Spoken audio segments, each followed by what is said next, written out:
अगला टॉपिक हम लोग का है preparation of some important polymer, यानी कि कुछ महत्वपूर्ण बहुलक के बारे में। तो पहला हम लोग पढ़ेंगे पॉलीथीन। पॉलीथीन को पॉलीइथिलीन भी बोलते हैं, इसका आगे चर्चा हो चुका है, ठीक ना। पॉलीथीन कैसा बहुलक था?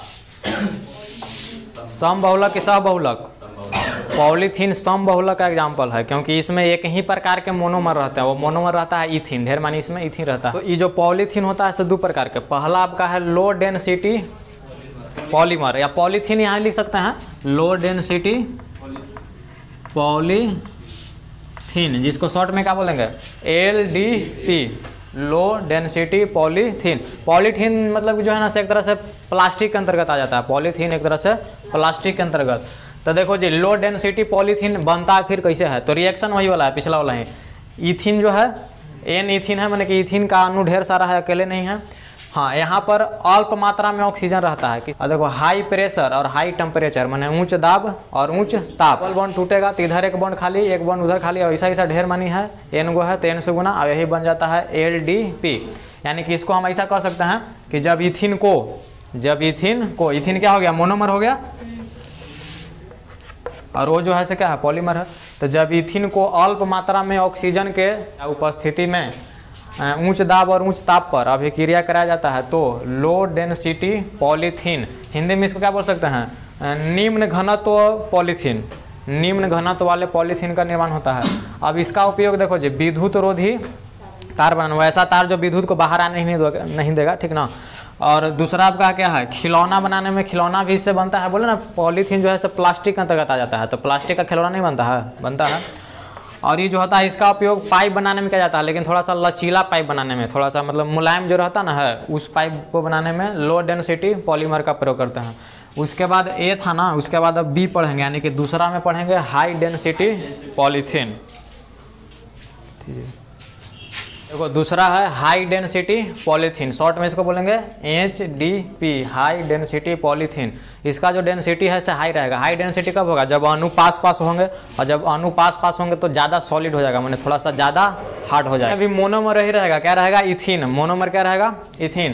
देखा यहाँ पर उत्प्रेरक चेंज हो जाएगा। देखो जी इसको क्या पढ़ेंगे, try ethyl aluminium, try ethyl aluminium, और यह है टाइटेनियम क्लोराइड, दोनों का योग है। और इस दोनों का योग को कहते हैं जिगलर नाटा कैटलिस्ट। जिगलर और नाटा दोनों वैज्ञानिक का नाम है, और कैटलिस्ट मैंने उत्प्रेरक, तो इन्हीं दोनों ने मिलकर इस उत्प्रेरक का खोज किया है, इसीलिए इसका नाम है जिगलर नाटा कैटलिस्ट।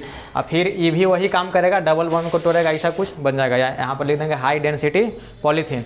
यानी कि जब इथिन को जिगलर नाटा कैटलिस्ट के उपस्थिति में अभिक्रिया कराते हैं, यानी कि बहुलीकरण कराते हैं, एक तरह से बहुलीकरण हो रहा है, बहुलीकरण कराते हैं तो हाई डेंसिटी पॉलीथीन का निर्माण होता है। अब इसका उपयोग होगी, थोड़ा सा हार्ड है तो हार्ड चीज़ वाला हार्ड प्लास्टिक का रूप में होगा, जैसे बाल्टी का हार्ड प्लास्टिक रहता है, बाल्टी के निर्माण में। कूड़ादान देखा जो रखने वाला पूरा मोटा प्लास्टिक वाला रहता है, हार्ड रहता है। बोतल, पाइप, इससे पहले था लचीला पाइप जो मुलायम पाइप। पाइप भी बहुत प्रकार का होता है, जो हार्ड पाइप रहता है ना उसमें किसका, हाई डेंसिटी पॉलीथीन का ही उपयोग किया जाता है। अगला पॉलीमर हम लोग पढ़ेंगे पॉलीटेट्राफ्लोरोइथिलीन, शॉर्ट में PTFE, पॉलीटेट्राफ्लोरोइथिलीन, और इसी को टेफ्लॉन के नाम से जानते हैं। तो देखो इसमें मोनोमर बताए होंगे कि CF2 डबल बॉन्ड CF2, यानी कि टेट्राफ्लोरोइथिलीन रहता है। टेफ्लॉन में मोनोमर का काम कौन करता है, टेट्राफ्लोरोइथिलीन, और इसका बहुत सारा N गो अणु रहता है। उत्प्रेरक की उपस्थिति में गर्म करते हैं उच्च दाब पर, उत्प्रेरक की उपस्थिति में गर्म करते हैं उच्च दाब पर, तो डबल बॉन्ड टूटकर सिंगल बॉन्ड कुछ ऐसा बनाता है, इसी को बोलते हैं पॉलीटेट्राफ्लोरोइथिलीन, या इसी को बोलते हैं क्या, टेफ्लॉन। इसको लैंग्वेज में कैसे लिखेंगे, तो जब टेट्राफ्लोरोइथिलीन को उत्प्रेरक की उपस्थिति में उच्च दाब पर गर्म करके बहुलीकरण की क्रिया कराया जाता है तो टेफ्लॉन या पॉलीटेट्राफ्लोरोइथिलीन का निर्माण होता है। इसका जो सबसे फेमस यूज है ना, नॉन स्टिक बर्तन बनाने में। नॉन स्टिक अर्थ होता है कि न चिपकने वाला, तो कहेगा कि न चिपकने वाले कढ़ाई बनाने में किस बहुलक का प्रयोग किया जाता है, तो टेफ्लॉन का। जैसे शादी ब्याह में देखो होंगे जो कढ़ाई रहता है, कढ़ाई भी आता है, या प्रेशर कुकर भी आता है, बहुत सारा उसका आता है, ऊपर से पतला एकदम चिकना सा परत रहता है, वही रहता है नॉन स्टिक, टेफ्लॉन का हुआ रहता है, ठीक ना। उस पर अगर पकौड़ी वकौड़ी छानेंगे तो तेल ज़्यादा मतलब उस पर ख़त्म नहीं होगा और अंदर जाएगा भी नहीं, तो वही आपका होता है नॉन स्टिक बर्तन। अगला हम लोग का बहुलक है टेरिलीन, जिसको डेक्रॉन के नाम से भी जानते हैं, ठीक ना। एक तरह से रेशा के रूप में कार्य करता है, इसलिए इसका मुख्य उपयोग कपड़ों के रेशे बनाने में किया जाता है। अब देखो ये बनता कैसे है, इसमें 2 मोनोमर भाग लेते हैं, क्या गो 2 गो, कौन कौन, टेराफैथैलिक एसिड और दूसरा आपका है इथिलीन ग्लाइकोल। ये देखो ये जो है ऐसा कुछ है, ये बेंजीन रिंग ऐसा हुआ ना, इसको देखो जोड़ के लिख सकते हैं COOH, COOH, और ये भी देखो COO ऐसा लिख सकते हैं ना, 1 और 4 पर है, इसीलिए इसका नाम दे दिया जाता है टेरापैथैलिक एसिड, ठीक ना। 2 गो COOH रहता है तो उसको बोलते हैं थैलिक अम्ल। बेंजीन रिंग में 2 गो COOH लगा रहा है तो थैलिक अम्ल, लेकिन 1 और 4 पर है इसलिए इसका नाम हो गया टेराथैलिक एसिड। तो एक मोनोमर आपका टेराथैलिक एसिड है और दूसरा मोनोमर आपका क्या है, इथिलीन ग्लाइकोल, यानी CH2OH बॉन्ड CH2OH, इसी को बोलते हैं इथिलीन ग्लाइकोल। ये दोनों आपस में अभी क्रिया करता ना है तो इसमें से जल बाहर निकलता है। क्या निकलता है, जल। यानी देखो अगर मान लो कि यहाँ से OH, ठीक, और यहाँ से H, तो जल के अणु बाहर निकल जाएगा। लेकिन अब हमको पता नहीं ना है, देखो ये भी N गो है, ये भी N गो है, तो ये भी N गो निकलेगा, निकाल दिए, ठीक ना। उसके बाद आपस में रिएक्शन करके जो बचल है उसी को लिख दिया गया है। और बहुत सारा है ऐसा और जुट सकता है, जैसे देखो OH निकला तो यहाँ C और O बचा, अब बेंजीन रिंग तो कुछ ऐसा घुमा के लिख देंगे इधर में करके COO, और फिर इधर बचल है, और फिर यहाँ पर इसे खाली वो बचल है तो वो बचल है, फिर CH2 वो ऐसा ढेर सारा है। यानी कहने का मतलब है कि फिर से इधर भी कुछ बढ़ सकता है वही में से, और फिर से उधर भी कुछ बढ़ सकता है। अब ये जो अंत में आता है ना, इसी को बोला जाता है टेरिलीन या डेक्रोन। तो पूछा जाए कि टेरिलीन कैसा बहुलक है, तो देखो ऑप्शन के अनुसार चलता है। अगर सम बहुलक और सह बहुलक में पूछेंगे तो कौन बहुलक होगा, सम बहुलक में एक ही प्रकार के मोनोमर भाग लेते हैं, इसमें एक ही प्रकार के मोनोमर है, दोनों अलग अलग ना मोनोमर है, इथिलीन ग्लाइकोल है, टेराथैलिक एसिड है। तो जब दोनों अलग अलग मोनोमर है तो हो जाएगा सह बहुलक का एग्जाम्पल। लेकिन सह में नहीं, अगर पूछेंगे कि संघनन बहुलक है कि ना, यानी कि कंडेंसेशन बहुलक है कि ना, तो है। बताया होंगे कि एक होता है एडिशन, एक होता है कंडेंसेशन। तो एडिशन में सब जुड़ जाता है, कुछ ओकरा में से बाहर नहीं निकलेगा। अब संघनन में कुछ बाहर, जैसे जल निकल सकता है, CO2 निकल सकता है, अमोनिया निकल सकता है, तो ऐसा अगर कुछ निकल जाए तो समझो कि संघनन बहुलक है। तो देखो इसमें जल के अणु बाहर निकल गया तो इसीलिए संघनन बहुलक के अंतर्गत आता है। इसको आप लैंग्वेज में कैसे लिखेंगे, तो जब टेराफैथैलिक एसिड, ठीक, एवं इथिलीन ग्लाइकोल को संघनित कराया जाता है, यानी कि अभिक्रिया कराया जाता है, यानी कह सकते हैं कि बहुलीकरण कराया जाता है, तो किसका, टेरिलीन या डेक्रोन का निर्माण होता है। और टेरिलीन या डेक्रोन रेशा के रूप में कार्य करता है, इसीलिए इसका उपयोग कपड़ों के रेशे बनाने में किया जाता है। अगला है नाइलॉन 66। देखो जी 66 कॉमा दे के लिखल, इसको नाइलॉन 66 नहीं कहेंगे, ठीक ना, नाइलॉन 66 इसलिए कॉमा दिया गया है। अब इसको पहला बात कि नाइलॉन 66 क्यों कहते हैं, तो इसमें 2 मोनोमर भाग लेता है। कैगो, नाइलॉन 66 में मोनोमर की संख्या 2, मतलब कि 2 अलग अलग मोनोमर रहता है, ठीक ना, और दोनों मोनोमर में कार्बन की संख्या 6 होता है, इसीलिए इसको क्या नाम दिया गया है, नाइलॉन 66। जैसे देखो पहला मोनोमर है हम लोग का एडिपिक एसिड, है ना, ये एडिपिक एसिड ऐसा कुछ है, यहाँ दिखाई देगा, देखो ये COOH है, कार्बोक्सिलिक एसिड, और ये हो जाएगा CH2 का होल 4, और ये हो जाएगा COOH। इसी को क्या चीज़ बोलते हैं, ये जो इतना है ना, इसी को बोलते हैं एडिपिक एसिड, इसको ध्यान में रखना है। तो ये पहला मोनोमर है एडिपिक एसिड, और दूसरा मोनोमर हम लोग का क्या है, इसको बोलते हैं हेक्सामिथिलीन डाइएमीन। तो देखो पहला हम लोग का मोनोमर क्या है, एडिपिक एसिड, और दूसरा मोनोमर है जो यहाँ से यहाँ तक है ना, हेक्सामेथिलीन डाइएमीन। तो देखना ये जो एडिपिक एसिड मोनोमर है, देखो इसमें टोटल 6 कार्बन दिखाई देगा, देखो ना, C4 4 5 6, ये तो N से गुना किया हुआ कि बहुत सारा अणु है जो कि पढ़ चुके हैं पहले ही से। ये जो हेक्सामेथिलीन डाइएमीन, इसमें भी देखो टोटल, ये तो NH2 है, यहाँ देखो 6 कार्बन है ना, तब इस मोनोमर में भी 6 कार्बन और इस मोनोमर में भी 6 कार्बन, इसीलिए इसका नाम दिया गया है नाइलॉन 66। यहाँ से देखना, यहाँ से OH, ठीक, और एकरा में से एगो H, 2 है ना यहाँ पर ही, तो अगर यहाँ से OH और यहाँ से H तो जल निकल जाएगा। अच्छा ऐसा भी तो हो सकता है कि यहाँ से OH और यहाँ पर से एगो H तो भी जल निकल जाएगा। तो अब ऐसा बहुत सारा है ना, एगो दूगो गिनती में थोड़ी है, बहुत सारा है, तो हम कह सकते हैं कि जल, N गो जल, ढेर सारा जल यहाँ पर माइनस कर देते हैं, ठीक। अब जब माइनस कर देंगे तो जो बचल है उसी को क्या बोलते हैं, नाइलॉन 66। तो ध्यान देना, HO बाहर हो गया तो CO बचल है, अरे CO बचल है, इधर बॉन्ड खाली है, तो देखो CO को ऐसा लिख सकते हैं, अब बॉन्ड खाली है, देखो CH2 का होल 4 मैच कर रहा है, यहाँ देखो OH खत्म है तो CO बचल है, यहाँ एगो H एकरा में से निकले है तो NH बचल है, CH2 होल 6, एगो एकरम से निकल है NH बचल है। अब ऐसा फिर वही ढेर मानी बहुत सारा पॉलीमर बन गया है, तो इसी को नाम दे दिया जाता है कुछ नाइलॉन 6,6। अब इसको लैंग्वेज में कैसे लिखेंगे, तो देखो जब एडीपिक अम्ल तथा हेक्सामेथिलीन डाइएमीन को 593 केल्विन ताप पर और उच्च दाब पर बहुलीकरण की क्रिया कराया जाता है तो नाइलॉन 6,6 का निर्माण होता है। नाइलॉन को मतलब नाइलॉन 6,6 नाम क्यों पड़ा, तो नाइलॉन में 2 मोनोमर भाग लेते हैं और दोनों मोनोमर में कार्बन की संख्या 6 होती है, इसीलिए नाइलॉन 6,6 इसका नाम दिया गया है। उसके बाद नाइलॉन संघनन बहुलक होगा कि न होगा, ठीक ना। तो नाइलॉन जो है ना 6,6 संघनन बहुलक होगा। पहचानने का तरीका कल भी बताए थे कि अगर रिएक्शन यानी कि बहुलीकरण हो रहा है, उसमें से कुछ अणु निकल रहा है, विलोपित हो रहा है, निकल रहा है, तो समझ जाना है कुछ संघनन होबे करेगा। तो देखो जल के अणु निकल रहा है कि ना निकल रहा है, एडिशन ही थोड़ी हो रहा है, जल के अणु निकल रहा है तो संघनन होगा। लेकिन अगर ऐसे कहें सम बहुलक और सह बहुलक, ये दोनों में क्या होगा, नाइलॉन 6,6 सम बहुलक होगा कि सह बहुलक होगा। तो ध्यान दो, सम बहुलक में एक ही प्रकार के मोनोमर, इसमें देखो दोनों अलग अलग प्रकार के मोनोमर है ना, तो ये अगर देखा जाए तो ये सह बहुलक का एग्जांपल हो जाएगा, सह बहुलक का हो जाएगा। लेकिन और आगे बढ़े तो ये संघनन बहुलक भी है, क्यों, क्योंकि इसमें जल के अणु बाहर निकल रहा है। तो ऑप्शन के अनुसार देखा जाएगा मतलब कैसा सूट कर रहा है। उसके बाद एक और है ना कि जो नाइलॉन 6,6 है ना से कैसा पदार्थ रहता है, पॉलीएमाइड पदार्थ रहता है। कैसा पदार्थ रहता है, अब बात है कि पॉलीएमाइड इसको नाम क्यों पड़ा। देखो इसमें यहाँ पर दिखाई दे रहा है कुछ ऐसा बॉन्ड CONH, ऐसा हमने पढ़े हैं बॉन्ड CONH2 को एमाइड कहते हैं।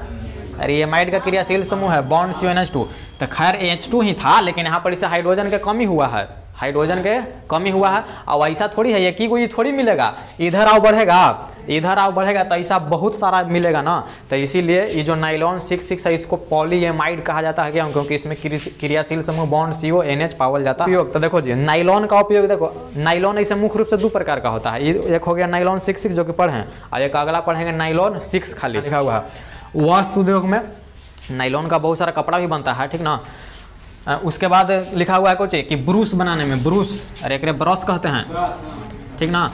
अब ब्रश बहुत सारा होता है, मुंह धोने वाला भी ब्रश ना रहता है नाइलॉन का, पतला जो रहता ना है, तो मुंह धोने वाला भी ब्रश हो सकता है, कपड़ा धोने वाला जो एकदम धर के खींचते ना है, कपड़ा बहुत सारा ब्रश हो सकता है, पेंट बोर्ड पेंट करते हैं, दीवार पेंट करते हैं, बहुत सारा ब्रश आता है, बहुत टाइप। मेकअप करने वाला भी ब्रश आता है, पूरा एक डिब्बा खरीदे जाएगा ना, तो पूरा एक डिब्बा एकदम ऐसे रहेगा और ढेर मानी अलग अलग प्रकार के, माने कि समझ रहा ना, कोनो के इतना ऐसे निकल रहेगा, कोनो के ऐसे, कोनो कैसे, कोनो कैसे। हाँ, तो एक बार एकरा से पोतिए, एक बार एकरा से ऐसे कर करके मेकअप करल जाता है। तो ये भी नाइलॉन का ही बना हुआ रहता है, नाइलॉन 6,6 का ही। तो मेकअप करने वाला भी ब्रश नाइलॉन 6,6 का बना था। तो यहाँ पर ब्रश लिखें तो इसके अंतर्गत सब कुछ आ जाएगा। तो इतना समझ में आ गया होगा।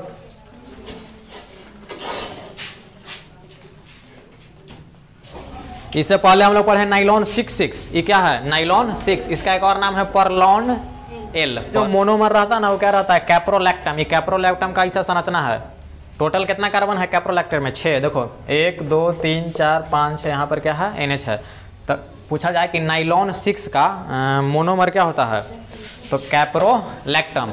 और कैप्रोलैक्टम को जल के साथ अभिक्रिया कराया जाता है, यानी कि जल अपघटित किया जाता है। तो जब कैप्रोलैक्टम को जल अपघटित करते हैं तो क्या बनता है, कैप्रोइक एसिड। यहाँ एसिड का निर्माण हो गया। आपसे देखो ना ऐसे भी C में चाह रहा था, एसिड बनेगा, देखो कैसे बनता है। ये क्या होगा कि जब इस कैप्रोलैक्टम मोनोमर को, ध्यान दे रहा है, जब कैप्रोलैक्टम मोनोमर को हम जल अपघटन कराएंगे ना, तो यहाँ पर से जो बॉन्ड होता है, कार्बन की डबल बॉन्ड है ना, यहाँ पर इसी बॉन्ड ब्रेक होता है, यानी कि बॉन्ड यहाँ पर क्या जो होता है, टूटता है। अब बॉन्ड यहाँ पर टूटता है और OH जाता है किसके पास, इसके पास। तो देखो तो C के पास बॉन्ड टूटा तो सिंगल बॉन्ड आएगा, और एक वो पहले ही था OH गया, देखो COOH बनेगा कि ना, देखो ध्यान से जी। अरे बॉन्ड टूटा OH गया तो COOH बचेगा। अब ये जो एक OH बचा ना, ये जाता है इसके पास, तो देखो NH2 हो जाएगा। तो EH यहाँ गया, NH2। अभी बॉन्ड टूट के कुछ ऐसा हुआ और टोटल देखो 5 कार्बन बचल होगा। देख लो ये जब बॉन्ड टूट के COOH बन गया तो 1 2 3 4 5, तो CH2 5 को क्या बोलेंगे, कैप्रोइक एसिड। लेकिन ये स्टेप फर्स्ट था, अभी बनल नहीं है नाइलॉन 6, ये तो कैप्रोइक एसिड ना बनल है। और स्टेप सेकंड में है कि देखो फिर जो है से कैप्रोइक एसिड ही है जी। देखो और इसी को पट करके लिख दिया गया, देखो ना NH2 CH2 5 गो, और खाली पट करके लिख दिया गया है, और बहुत सारा अणु है इसलिए N से गुना किया गया है। तो अब क्या किया है कि ये जो कैप्रोइक एसिड है इसका दूसरा स्टेप में बहुलीकरण करा। अगर देखो अगर यहाँ से OH, यहाँ से और यहाँ से एच निकल जाता, जल निकल जाएगा। लेकिन ऐसा पता थोड़ी है कि एगो निकलेगा कि दूगो, बहुत सारा निकल सकता है। अब बहुत सारा निकल जाएगा और जो बचेगा ओकरे नाइलॉन 6 कहते हैं। देखो यहाँ से एगो एच निकल है तो NH बचल है, CH2 5 गो, CH2 5 गो, और देखो OH निकल गया तो CO और बड़ी सारा, तो इसी को बोलते हैं नाइलॉन 6। अच्छा एक बात और नोट में कि इस संघनन बहुलक होगा कि ना होगा, तो एकदम होगा। संघनन ये पहचानने के लिए आता है जी, संघनन बहुलक ना होगा। देखो ना जल के अणु बाहर निकल रहा है, कुछ तो कुछ निकल रहा है, संघनन होगा। लेकिन अगर सम बहुलक और सह बहुलक होगा कि ना, तो वो में से एगो होगा। तो देखो इसमें एक ही प्रकार के मोनोमर है, खाली कैप्रोलैक्टम है, अलग अलग थोड़ी ना मोनोमर है। कैप्रोलैक्टम है तो किसे बहुलक हो जाएगा, सम बहुलक का। अरे इतना में किसी को दुख। अब इसका जो मेन है ऐसे यूज है, इसका उपयोग है ऐसे टायर की डोरियां, टायर बनाने में नहीं, जैसे टायर बनाने में तो रबड़ का प्रयोग करते हैं, लेकिन टायर का जो डोरिया देखा है, डोरिया ना देखा होगा, पतले उखाड़ेगा तो उखाड़ता है, जो डोरी टाइप का रहता है, थोड़ा हार्ड रहता है, करिया करिया दम घुचू घुचू करिया मंगरेला जैसा, और टायर में करिया रहता है ना। तो वो जो डोरिया टायर की डोरी है ना, वो नाइलॉने के बना रहता है, ठीक। उसके बाद कपड़ा ही बन सकता है नाइलॉन। देखो नाइलॉन 6 और नाइलॉन 6 है तो आखिर नाइलॉन है ना, तो गुणमा तो मैच थोड़ा बहुत करबे करेगा, ठीक ना। इससे भी कपड़ा बनता है। और एक और इसका मेन है कि रस्सी बनाने में भी नाइलॉन का प्रयोग करते हैं। जैसे गाय भैंस के बांधने वाला रस्सी बाजार में जाता है ना, खरीदे जाते हैं ना, कहते हैं कि नाइलॉन के अलावा रस्सी, तो नाइलॉन का रहता है। या पैरासूट वाला जो रहता है, पैरासूट के जो रस्सिया रहता है, नाइलॉन का रस्सी इसलिए बहुत मजबूत रहता है। पैरासूट के रस्सिया टूट जाएगा तो मर जाएगा आदमी है, ठीक ना। तो इसलिए ये सब जो मजबूत वाला रहता है ना, सब नाइलॉन का इसमें प्रयोग किया जाता है।